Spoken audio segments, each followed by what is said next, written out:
We're No. talking about lease agreements today and mistakes to avoid when you're looking at purchasing a lease agreement, Steve. And I mean, that's one of the biggest components. We talked about your due diligence checklist, guys. If you haven't listened to that podcast episode, I think it's 3 podcasts ago.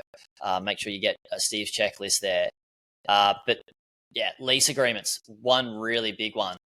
What would be the top 3 biggest risks you would typically see in a lease agreement when purchasing?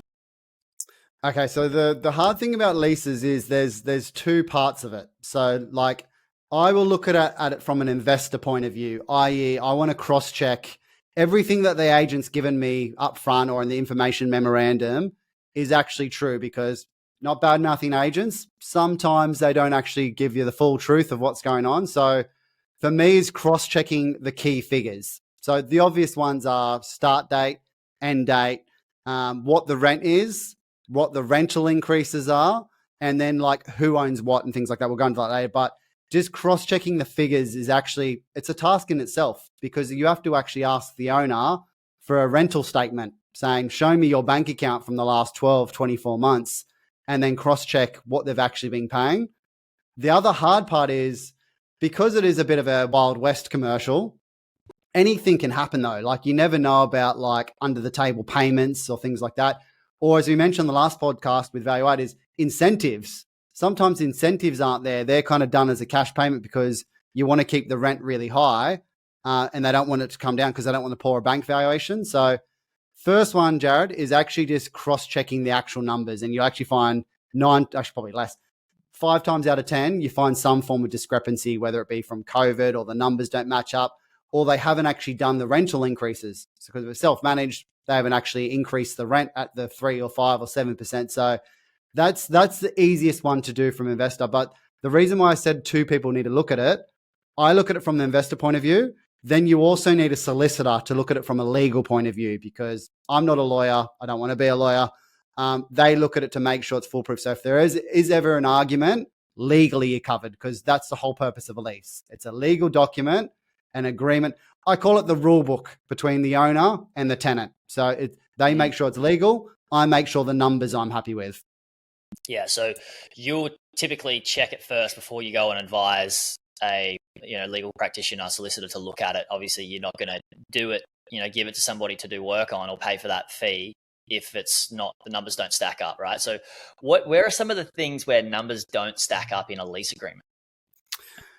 The thing is, say like the bonds, for instance, so rental guarantees and personal guarantees and bonds, they might be somewhere in the contract, but if they're onto like the second or third option and say the rent's gone up, they haven't actually increased the bond. So say you bought something 10 years ago and they paid 2 months worth of rent as a bond, the rent's doubled, for instance, but they've still got the same fee. So the bond has less value. It's actually only equivalent to now like 1 month instead of 2 months.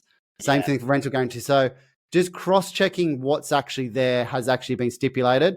But the other most common one is rental increases, especially where we are now, because we're in 2024. What happened with COVID is there was a lot of under-the-table agreements about, no, we won't give you a rental incentive. We'll just not do rent increases for the next 3 years. Or there's some form of payback. They'll say, oh, look, during COVID, we'll give you 6 months free rent, but pay me back over the time. And this is the biggest headache for us because we don't actually see it. What happens is they might still be paying the other owner for that. So we need to kind of weigh up like, oh, should that be going to us? Should that be going to them? Who deserves what? And that's the biggest one where you can get a disgruntled tenant, whereas the new owner takes it on and there was a previous agreement that you didn't know about. Or would it be the same case as like a new owner takes it on, the bond hasn't been added to or updated, and they are like, oh, we've increased double the rent, like you said, but you've only paid 2 months bond. It should be double that. Can you pay us that 2 months bond? That obviously off the bat creates a bad sort of a kick in the mouth, I would say from the from the standpoint of the tenant. Like, well, do I really want to rent this property back off this new person? Yeah, but this is why commercial is more complicated, because part of this is you actually call the tenant, obviously, and you kind of go over like making sure that they're fully aware of these are the conditions of why you're buying the property. I also get my property manager involved as early as I can as well, because they're the ones going to be taking it over. So they can also add another layer of protection that way. So that's the hard thing with commercial is it's just a big contract with lots of different variances. And there are standard like lease agreements, but you can change everything with special conditions. I've been lazy as well. Like during COVID on some of my properties, I probably should have done it like when I gave like a rent-free period and that. You'll rarely go back and change the lease because the lawyers, the incentive is actually going to be less than paying the lawyers. But again, where a good property manager can make note of it, have a paper trail, like email trails, and they record everything, even conversations. You have a conversation with the tenant, transcribe it into an email, send it to the tenant, get them to confirm. So just doing things like that.